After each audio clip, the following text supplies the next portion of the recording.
আসসালামু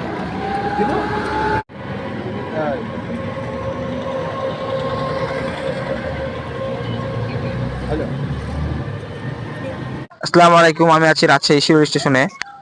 দেখতেছেন পথ শিশু, তারা হচ্ছে সকাল থেকে কোনো কিছু খায় নাই। যেহেতু আমি আজকে আসবো বলেছিলাম, আমি সকাল সকাল আসছি ওষুধ নিয়ে। তো দেখতেছেন যে অ্যাক্সিডেন্ট করেছিল, যেদিনকে অ্যাক্সিডেন্ট করেছিল সেদিনকে আমি আসছিলাম এখানে। আসার পরে হচ্ছে ওর শরীরে কোনো কিছু ছিল না, আমি একটা জ্যাকেট কিনে দিয়েছিলাম। পরে আমি হচ্ছে ওনার জন্য ওষুধ নিয়ে আসছি। এই যে ওষুধ দেখতেছেন। আমার বন্ধুর পায়ে একদিন অ্যাক্সিডেন্ট হয়েছিল।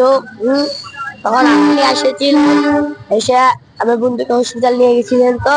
হম তারপরে আমার বন্ধুকে এই ভাইয়াটা ওষুধ কিনে দিয়েছে। সকাল থেকে না খেয়ে দিচ্ছে দেখে এই ভাইয়া আম করে খাবার কিনে দিচ্ছে, খাচ্ছি। যাদের মা বাবা নাই তারা বোঝে যে পৃথিবীটা কতটাই কষ্টদায়ক। আমরা যে যতটুকু পারি এই বাচ্চাদের জন্য সবাইকে সাহায্যের হাত বাড়াবো। কোন বাচ্চা দেখলে পাশে দাঁড়াবেন। মানে খাওয়ার জোগাড় করতে কতটাই কষ্ট পাইতে হয়, কতজন গায়ে হাত তুলে, কতজন বকা দেয়, অনেক কিছু। একদিন আমি মানচিত্রে চাইতেছি ভাত খায়াম, বা একদিন বকছে আরেকজনে মারছে দইয়া সাইটি দেখিয়া। আসলে দেখতেছেন যে একবেলা খাবারের জন্য অনেকজন গায়ে হাত পর্যন্ত তোলে, আবার অনেকজন বকা দেয়। আমি সবার উদ্দেশ্যে বলতেছি, ইতিম বাচ্চাদের সাথে কেউ এমন ব্যবহার করবেন না। যদি এটা আপনাদের বাচ্চা হইতো, আপনারা কি পারতেন এমন ব্যবহার করতে? আমরা যে যতটুকু পারি ইতিম বাচ্চাদের পাশে দাঁড়াবো। এটা আপনি আমি বলে না, এটা সবার জন্য বলতেছি। যে রাস্তা দেখা ইতিম বাচ্চার সাথে দেখা হলো, অন্তপক্ষে তাকে কোনো কিছু খাওয়ার না কিনে দিতে পারে, তার সাথে ভালো ব্যবহার করবেন। গায়ে হাত তুলবেন না, ভালোভাবে বলবেন যে আমার কাছে টাকা নেই বা অন্য কিছু, এভাবে বুঝিয়ে তাদেরকে বিদায় করবেন। আপনারা কেউ কখনো তাদের গায়ে হাত তুলবেন না।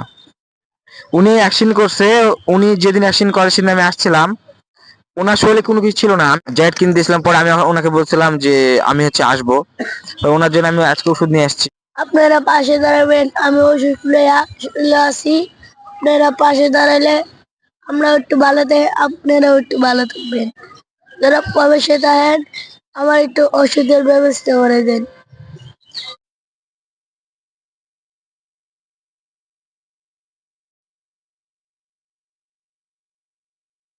যে অ্যাকশন করছিল, পরে ওনাকে একটা ইনজেকশন করা হয়েছে, আরো 2-3টা ইনজেকশন করা লাগবে, প্লাস হচ্ছে ওয়াশ করা লাগবে। এখনো অনেক ওষুধ বাকি আছে, সেগুলো হচ্ছে খাওয়া লাগবে। তা আপনারা যে যা পারেন এই এতিম বাচ্চাটার পাশে দাঁড়াবেন।